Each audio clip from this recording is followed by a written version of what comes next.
रामकृष्ण हरी मंडळी सुप्रभात. अंघोळ झालेली आहे आणि पाणी पाठीमागे जे तापायला ठेवलं ते कारभाऱ्यांसाठी ठेवलेलं आहे.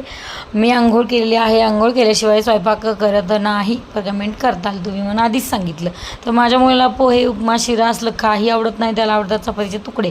मग लसूण घातला, चपातीचे तुकडे बारीक करून घातले, पुदिना घातला, त्याच्यामध्ये कोथिंबीर घातली आणि कढीपत्ताही घातला. नंतर थोडीशी हळद मीठ आणि थोडीशी साखर भरभरली आणि त्याने मला सांगितलेलं की माझ्या तुकड्यामध्ये खूप सारे इन्ग्रेडियंट पाहिजेत, म्हणून सगळ्याच गोष्टी काहीच ठेवलं नाही, सगळ्याच घालून घेतल्या.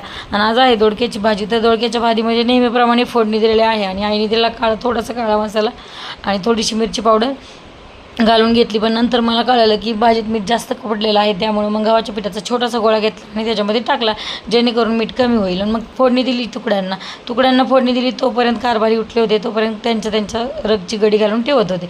नंतर झाले पोहे तयार. आणि व्हिडिओला सबस्क्राईब करायला विसरू नका, लाईक